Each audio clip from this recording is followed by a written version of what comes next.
하나님이 주시는 말씀 함께 나누도록 하겠습니다. 느헤미야 13장 1절부터 9절까지 말씀입니다. 자, 이제 느헤미야 13장입니다. 마지막 장입니다. 이제 다 왔습니다.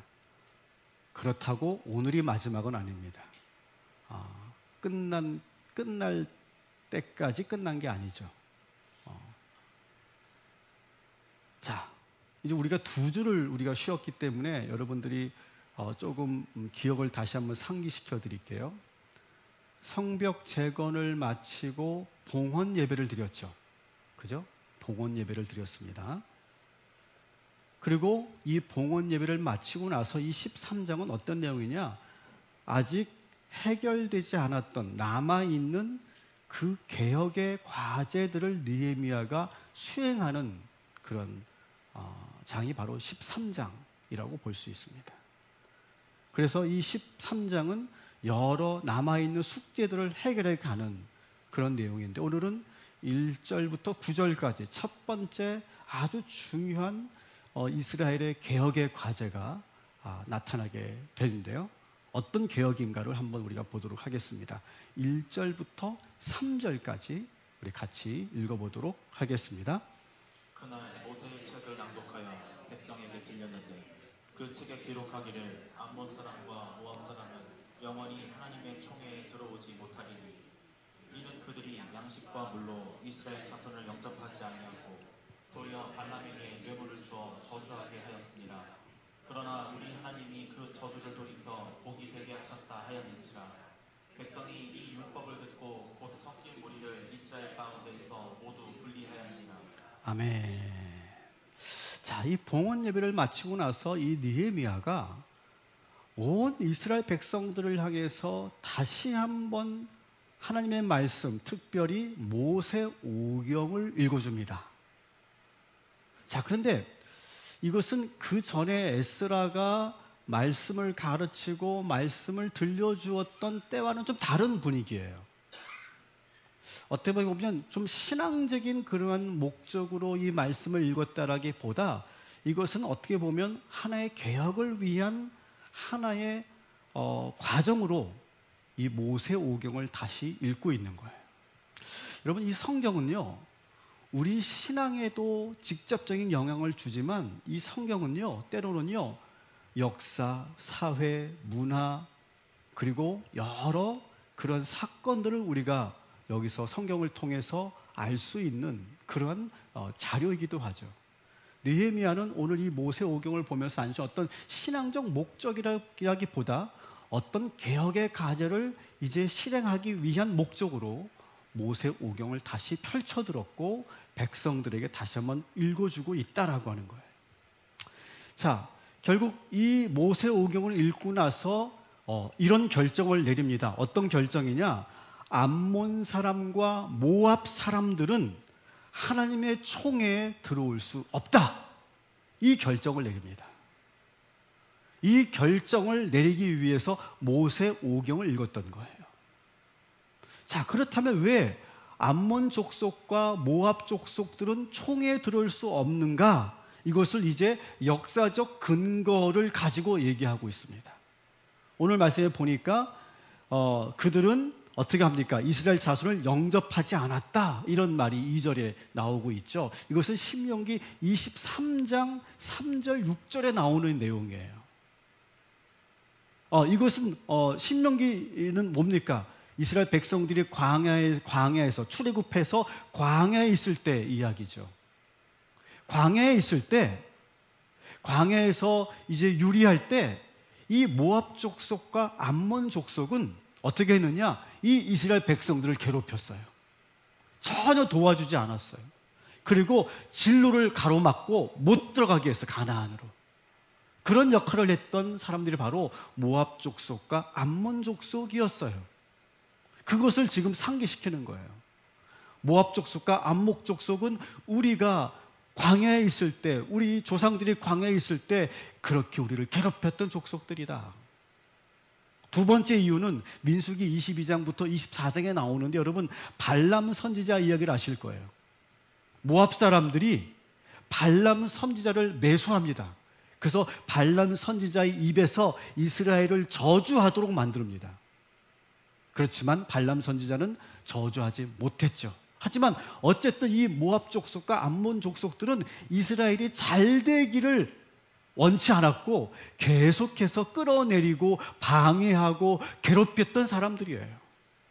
그 역사적 사실들을 상기시키면서 그렇기 때문에 저들은 이제 우리 총회에 들어올 수 없다, 저들을 제외시켜야 된다라고 하는 결의를 했던 거예요. 따라합시다. 역사는 중요합니다. 여러분, 역사는 대단히 중요한 거예요. 여러분, 우리나라도 마찬가지예요. 절대로 잊지 말아야 될 역사가 있어요. 여러분, 시간이 아무리 많이 흘러도 우리가 절대로 잊지 말아야 하고 그냥 넘어갈 수 없는 역사들이 있는 거예요. 여러분, 지금 출애굽 당시의 모압과 암몬 족속들이 느헤미야 시대에도 변했느냐? 하나도 변하지 않았다는 걸 얘기하는 거예요, 지금 여기서. 여러분, 80년 전에 일본이 2024년에 일본과 여러분 시간이 많이 흘렀으니까 변했을까요? 여러분 어떻게 생각하십니까?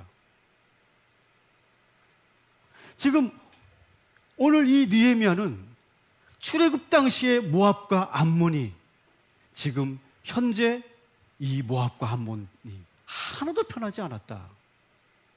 역사적인 사실도 그렇고 현재도 변하지 않았다라고 하는 것을 아주 분명하게 이야기하면서 그들을 모든 우리 이스라엘의 총회에 제외시키겠다라고 하는 결의를 지금 하고 있는 거예요. 자, 그렇다면 왜 이 시점에서 이 모압과 암몬 족속의 문제를 제기하는 것일까? 왜 이 역사적인 문제를 지금 언급하고 있는 것일까? 여러분, 그 이유는요, 이스라엘 공동체 안에 이 모압 사람들과 암몬 사람들이 아주 깊숙이 들어와 있기 때문에 그래요. 아주 깊숙이 들어와 있어요. 더 이상 문제를 그냥 방치할 수 없을 만큼 아주 심각한 일이 생겼기 때문에 그래요. 자, 그래서 왜 이런 결의를 하게 되었는지가 바로 4절부터 9절까지 나오는 거예요. 그러니까 1절부터 3절까지는 먼저 선언적으로 이런 결의를 하였다라고 하는 것이고 4절부터 9절까지는 왜 이런 결의를 하게 되었는지를 지금 설명하고 있는 것이다. 여러분이 그렇게 이해하시면 됩니다. 자, 여러분, 우리가 느헤미야를 쭉 읽으면서 느헤미야의 아주 대표적인 빌런들이 있었죠. 느헤미야를 괴롭히고 성벽 재건을 방해했던 빌런들이 있었죠. 누가 있었죠? 누가 있었어요? 대답 좀 해주세요. 산발랏, 도비야, 또 이름 이상한 거 하나 있었는데 이런 개셈 개셈 3명이 있었죠. 이 사람들은 아주 계속 집요하게 느헤미야를 따라다니면서 이스라엘 백성들의 그 성벽 제거를 계속 방해했던 사람들이에요. 여러분, 이들 중에 가장 빌런은 누구라고 생각하십니까?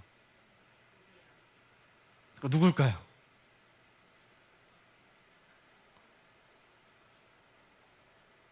보통 우리는 산발랏이라고 생각하기 쉬운데요, 진짜 빌런은 누구냐? 바로 도비야예요. 도비야. 오늘은 도비야에 대한 이야기인데요, 이미 제가 6장에서 이 도비야가 어떤 인물인지 잠시 제가 말씀을 드렸어요. 이 도비야는요, 아주 재미있는 캐릭터입니다. 제가 만일 느헤미야 말씀을 가지고 영화를 만드는 감독이라고 하면요, 저는 산발랏보다는 이 도비야를 아주 풍성하게 저는 그리고 싶어요. 이 도비야가 참 아주 재밌는 인물이거든요. 오늘 이 도비야 이야기를 할 건데요, 이 도비야는요, 암몬 사람이에요. 암몬 사람. 그리고 이 도비야는요, 암몬 사람이기 때문에 암몬과 이스라엘을 왔다 갔다 하면서 그 사이를 오가면서 아주 많은 영향력을 가지고 행사하는 그런 사람이었어요.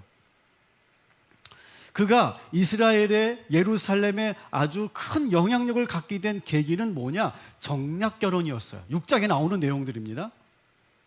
6장 18절에 보면 정략 결혼을 합니다. 그때 유대 귀족 스가냐의 사위가 됩니다. 도비아가.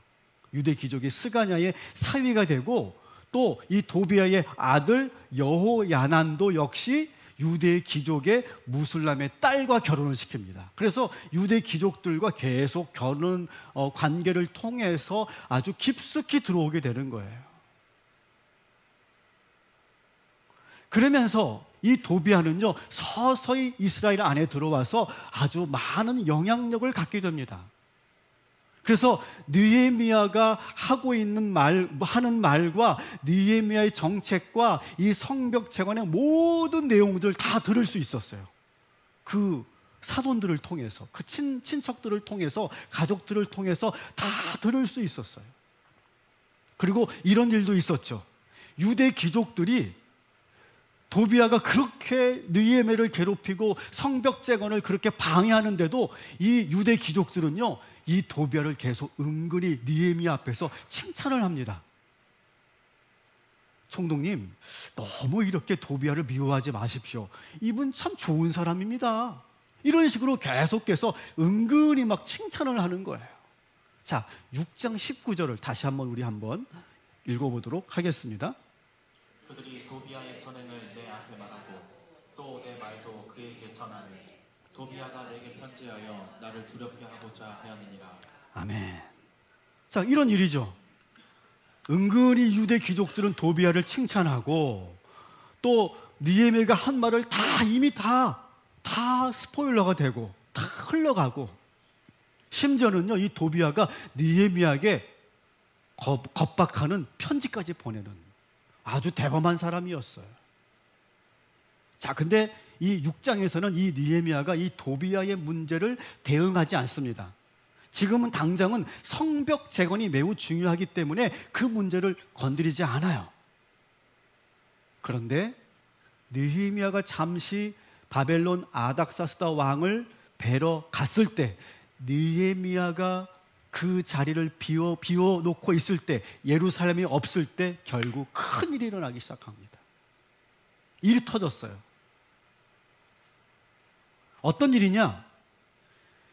대제사장 엘리야십과 도비아가 말도 안 되는 일을 꾸몄어요. 아마 여러분도 이 대목을 보시면 기가 막힐 거예요. 야, 어떻게 이런 일이 일어날 수 있느냐? 정말 오늘 이 말씀을 보면 막 기가 막히고 고개를 설레설레 흔들게 될 거예요. 자, 우리 4절부터 5절까지를 읽으시고 고개를 한번 이렇게 흔들어 주세요. 아셨죠? 자, 새 번역으로 한번 같이 읽어보도록 하겠습니다. 이 일이 있기 전이다. 우리 하나님 성전의 방들을 맡고 있는 엘리야십 제사장은 도비아와 가까이 지내는 사이이다. 그런데 그가 도비아에게 큰 방 하나를 내주었다. 그 방은 처음부터 곡식 제물과 유향과 그릇과 레위 사람들과 노래하는 사람들과 성전 문지기들에게 주려고 11조로 거두어들인 곡식과 새 포도주와 기름과 제사장들의 몫으로 바친 제물을 두는 곳이다. 아멘. 자, 무슨 일이 일어나고 있어요? 대제사장 엘리야십이 성전에다가 도비아가 머물 수 있는 방을 만들어준 거예요. 여러분, 기가 막히지 않습니까? 근데 이 방은 원래 어떤 용도로 쓰는 공간이었느냐 하면, 오늘 말씀해 보니까 성물들과, 성전에 사용하는 성물들과 성도들이 드리는 11조와 제물들을 보관하는 공간이었어요. 원래 이런 공간이었는데 이거를 도비아가 머물 수 있는 방으로 만들어줬다는 거예요. 기가 막힌 일이죠, 이게 지금. 이상한 게 한두 가지 아니에요. 아니, 어떻게 모압 사람을, 이스라엘 사람이라도 이해가 안 될 텐데 모압 사람을 어떻게 성전 안에서 지내게 할 수 있을까요? 더구나 지금 헌금과 재물이 있는 곳에 이 도비아 같은 이 빌런을 거기에 두었다는 것은, 여러분, 뭡니까 이건? 고양이에게 생선 가게를 맡긴 거 똑같은 거예요, 지금. 원래 이 엘리야십이 이런 사람이 아닙니다. 원래 이 엘리야십은요, 에스라하고 아주 그 종교 개혁을 단행했던 사람입니다. 그리고 느헤미야에게는 이 성벽 재건에서 아주 중요한 협조자였어요. 존경받는 종교 지도자였다고요. 그런데 갑자기 어떻게 도비아하고 가까워졌는지 모르겠어요. 도비아는 바로 이런 사람입니다. 도비아는요, 사람을 다루는데 아주 능숙능란한 인물이에요. 사람의 욕망과 그 사람이 갖고 있는 약점을 잘 파악하고 그거를 파고들어서 결국은 자기 편으로 만들어낼 수 있는 그러한 탁월한 재능을 갖고 있는 사람이 바로 도비아였어요. 근데 아무리 그렇다고 해도 참 대단한 것 같아요. 아니, 어떻게 성전 안에 개인의 제사장 방도 아니라 이방 사람 모압의 그 도비아에게 그 방을 내줄 정도가 됐냐고요. 기가 막힌 일이죠. 자, 그런데 여러분, 오늘 이 기가 막힌 일이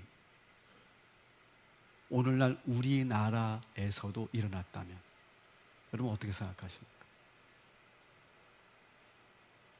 실제로 우리나라에도 이런 비슷한 일이 있었어요. 2016년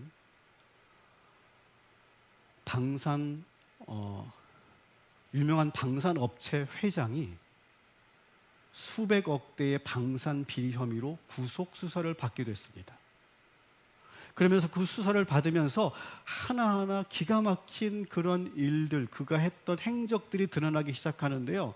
다른 건 저는 다 모르는데 정말 기가 막힌 일이 하나 있었어요. 그 중에 하나가 뭐냐면 자신이 다니던 모 교회에 그 회장의 비밀 장소가 있었다는 거예요. 실제로 이게 방송에 나왔던 거예요. 그래서 목격자들의 증언을 토대로 어느 방송사에서 교회 내 그 밀실을 공개하게 됐어요. 이런 내용, 이런 거예요. 교회 내에 이런 밀실이 있는 거예요. 침대가 있고 TV가 있고 컴퓨터가 있고 금고가 있고, 이게 그 개인, 그 회장의 공간이, 개인 공간이었다는 거예요. 이곳에는 CCTV가 설치되어 있었고요. 그리고 또 다른 비밀 장소로 피할 수 있는 또 다른 통로가 있었다는 거예요. 이거는 교인들도 모르는 비밀 통로와 장소였다는 거예요. 그 안에는 금고와 침실과 샤워실도 있었어요. 여기에 대해서 교회 관계자에게 물었어요. 아니, 어떻게 이런 일이 있을 수 있냐? 그랬더니 그거는요, 교회에 비어있는 공간이 있어서 전세 보증금을 받고 빌려준 겁니다 라고 해명을 합니다. 그럼 말이 됩니까? 말이 안 되죠. 기자가 다시 묻습니다. 아니, 어떻게 이런 일이 있을 수 있냐고 물었더니 누군가가 이렇게 말합니다. 어느 한 성도가, 교회에 가장 영향력이 있는 장로가 교회의 재정과 목사님의 명의를 좀 사용하겠다고 그렇게 부탁한다면 누구도 거절할 수 없는 그런 상황입니다 라고 말했다는 거예요. 저는요, 처음 이 기사를 보고요, 너무 황당하고 너무 화가 났어요. 아니, 어떻게 이런 일이 있을 수 있냐고요. 더구나 우리 한국교회에서. 근데 한번 입장을 바꿔놓고 생각해 봤어요. 만일 제가 그 교회의 담임 목사였다면 어땠을까? 저는 어떻게 했을까요? 저는 어떻게 했을까요?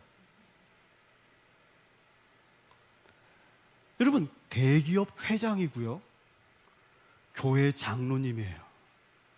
이 한 분이 드리는 11조만 해도 어마어마했을 거예요. 그리고 이미 교회 안에서 그분의 영향력은 대단했을 겁니다.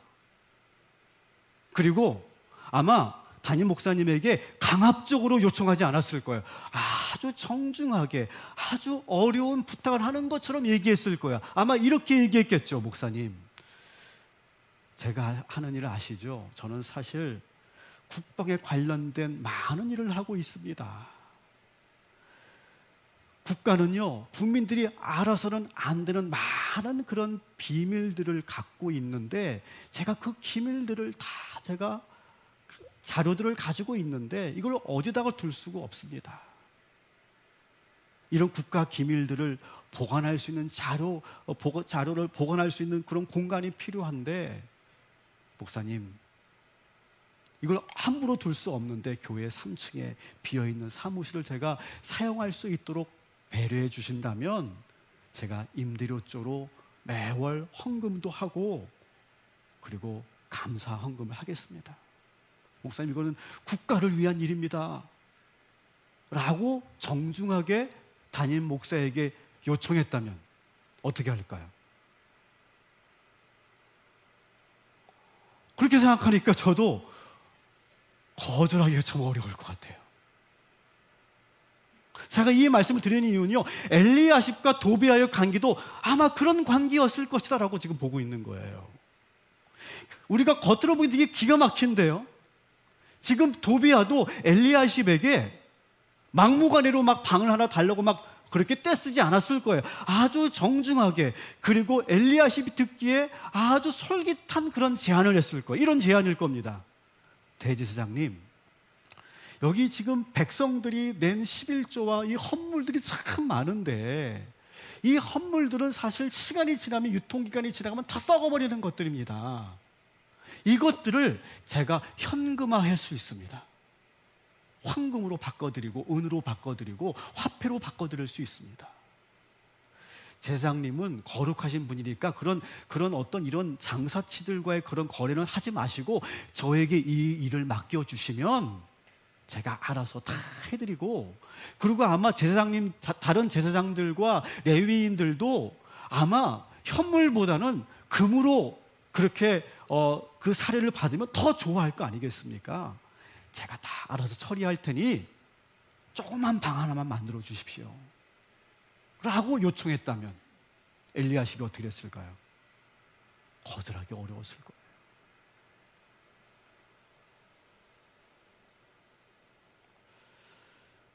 여러분도 잘 아시지만 여러분, 목회자들은요 착합니다.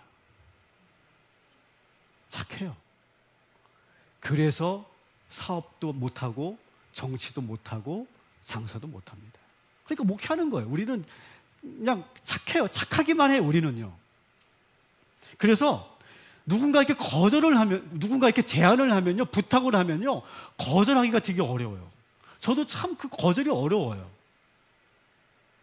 상대방이 막 어렵다고 막 이렇게 힘들어하면 막 그 사람의 그 사정이 너무너무 안타까워서 뭐라도 막 해주고 싶은 그런 마음이 있습니다. 그렇지만 저는 오늘 이 말씀을 묵상하면서는 결심한 게 있어요. 저는요, 비즈니스, 금융, 경영 그런 거 잘 몰라요. 근데 간혹 우리 교회에서는 아닌데 제가 꿈의 교회에 있을 때 간혹 저한테 제안을 하는 성도들이 있었어요. 목사님, 이거 너무 좋은 아이템인데 목사님 이거 한번 해보시죠. 저하고 한번 해보시면 목사님 아마 이거 잘 되면 목사님 아마 부목사 정리하고 그냥 교회 건축도 할 수 있습니다. 한번 해보십시다. 막 저한테 막 제안하는 분들 실제로 있었어요, 진짜로. 이런 경우도 있었습니다. 교회 재정을 잠깐만 융통해 주시면, 그런 말도 하는 그런 성도들도 있었고요. 저의 명의를 잠깐만 빌려주시면 나중에 잘 되면 제가 크게 감성금 하겠습니다 라고 하는 그런 제안도 있었어요. 여러분들은 저에게 그런 제안을 하지 않기를 주님의 이름으로 축복합니다. 저는요, 그때 거절할 거예요. 왜? 저는 알아서 거절하는 게 아니에요. 몰라서 거절할 거예요. 물론 얼마나 힘들면 그렇게 말씀하시겠어요? 목사에게까지 와서 그렇게 하시겠어요? 그렇지만 그분이 장로님이어도, 그분이 우리 교회에 많은 헌금을 하는 분이어도 저는 거절할 거예요. 힘들어서 저에게 부탁하는 거겠지만 저는 거절할 것이다. 여러분, 그렇게 아예 저를 그렇게 알아두시기를 바랍니다. 헌금은요, 교회와 목회와 선교를 위해서만 사용돼야 될 줄 믿습니다. 제 명의나 교회 명의로 그 어떠한 보증도 서지 않을 것입니다. 그리고 교회와 성도 간에 어떤 금전거래, 단 1원도 하지 않을 거예요. 제가 만일 여러분들에게 장로님, 저 1,000만 원만 좀 빌려주시면 제가 단다리에 꼭 갚겠습니다라고 제가 우리 염장로님한테 요청하면 꼭 거절하셔야 돼요. 아셨죠? 마찬가지예요, 여러분. 제가 이 원칙을 잘 지키면서 목회할 수 있도록 저를 도와주셔야 돼요. 여러분, 분명히 아셔야 돼요. 내가 사업이 어렵고 하는 일이 잘 안 될 때, 따라합시다. 교회는 기도하는 곳이다. 여러분, 교회는 기도하는 곳이라는 사실을 여러분 분명히 기억하시기를 주님의 이름으로 축원합니다. 교회에서 그 어떤 다른 기대나 요청을 할 수 있을 것이라고 하는 생각을 아예 여러분 처음부터 갖지 마시기 바랍니다. 좀 냉정해 보이실 수 있겠지만 저는 분명하게 말씀드릴 거예요.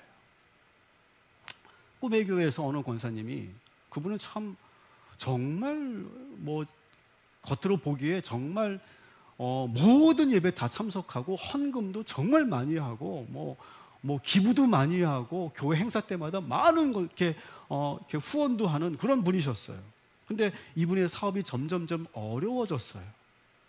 저도 너무너무 안타까워서 그분을 놓고 정말 기도하고 걱정하고 관심 갖고 막 그랬던 분이에요. 근데 이분이 좀 이상한 말을 하는 거예요. 목사님, 제가 오늘 담임 목사님을 뵐 겁니다. 우리 담임 목사님은 우리의 영적 아버지시잖아요. 이 아들이 지금 죽어가는데 아버지가 그냥 보고만 계시겠냐고요. 오늘 제가 담임 목사님 찾아뵐 겁니다 라고 들어가더라고요. 저거 아닌데 어떻게 됐을까요? 얼굴이 파래져서 나왔어요. 단칼에 거절당한 거예요. 근데 사실 담임 목사님도 거절하기 어려운 대상이었어요. 근데 담임 목사님이 단칼에 거절을 하시더라고요.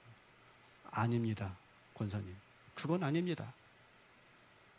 결국 그분은 머지않아서 교회를 떠나시게 됐는데요. 지금 보세요. 엘리야십과 이 도비아가 너무 가깝게 지내다 보니까 거절할 수 없는 관계가 된 거예요. 사랑하는 여러분, 우리가 친밀하게 가까워지는 것은 중요한데, 나쁘지 않은데, 여러분, 지나친 친밀함은 서로를 망치는 친밀함이 된다는 그런 사실을 여러분 기억하시기 바랍니다. 저는 가족과 친구 간에 이러한 친밀함 때문에 서로에게 고통을 안겨주는 경우를 참 많이 봤어요. 교회 안에서. 우리 옆 사람과 이렇게 인사합시다. 우리 그렇게까지 친해지지 맙시다. 해보세요 좀. 여러분, 상대방을 어렵게 만드는 부탁이 있잖아요. 그리고 너무 가깝기 때문에 거절할 수 없는 그 친밀함, 이거 참 조심해야 됩니다. 우리 조심해야 돼요. 여러분, 힘든 일을 당했을 때는요, 우리가 순수하게 같이 아파해주고 기도해주는 거예요. 그리고 끝까지 함께 해주는 거예요. 그런 거룩한 관계를 유지하셔야 되지, 거절할 수 없는 그런 친밀함, 그리고 그런 부탁을 하지 말아야 되는데 그런 부탁까지 할 수 있는 그런 담대함을 갖게 된 그런 친밀함, 이거 다시 한번 생각해 봐야 돼요. 지금 바로 엘리야십이 바로 그 올무에 걸려 있는 거예요, 지금. 그러니까 말도 안 되는 너무 황당한 결정을 한 거 아닙니까? 성전 안에다가 어떻게 모압 사람의 개인 방을 만들어 주냐고요.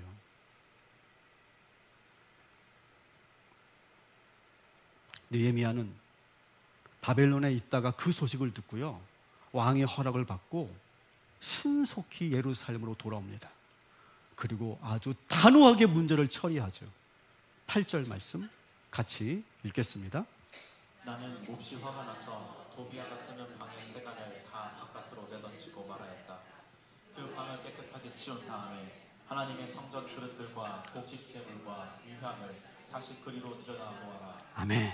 자, 오늘 말씀은 여러분이 갖고 있는 개역 개정에서는요, 심히 근심하였다라고 되어 있는데 조금 번역이 좀 아쉬워요. 새 번역, 우리가 지금 읽은 새 번역은 이렇게 되어 있습니다. 몹시 화가 났다. 이게 더 정확한 번역입니다. 공동 번역은요, 더 리얼하게 번역합니다. 나는 이런 당치도 않은 일에 치미는 분노를 참을 수 없어서, 이렇게 번역하고 있어요. 뚜껑이 열렸다는 거죠, 느헤미야가.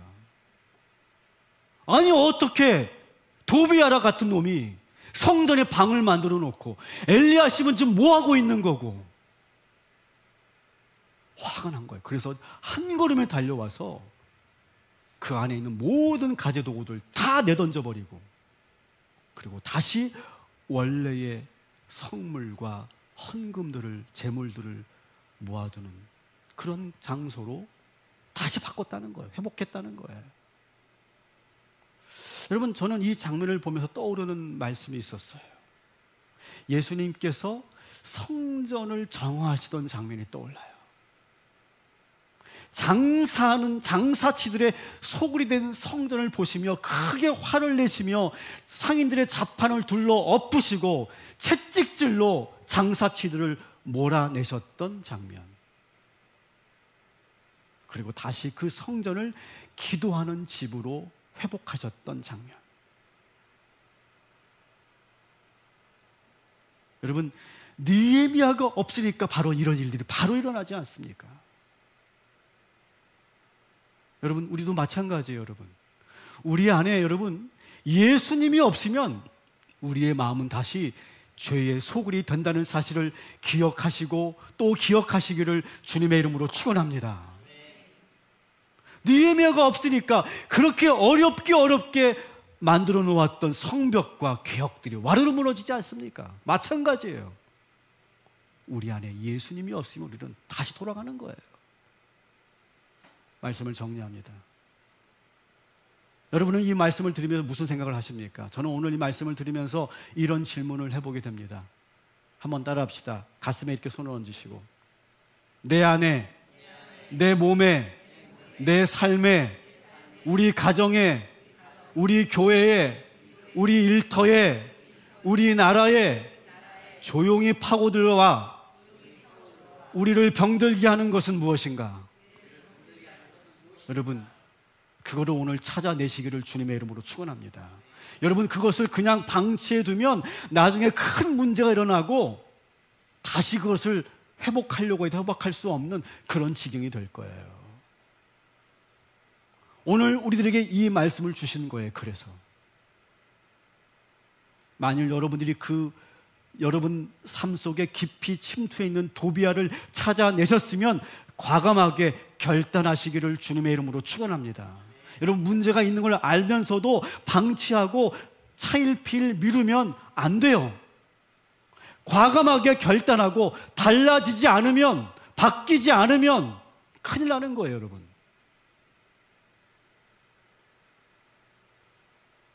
모압과 암몬 사람들을 총회에서 제외하는 결의를 과감하게 했듯이, 도비아의 그 모든 것을 다 내던져 버렸듯이, 여러분 삶 속에 몰아내야 될 것들을 예수의 이름으로 몰아내시기를 주님의 이름으로 축원합니다.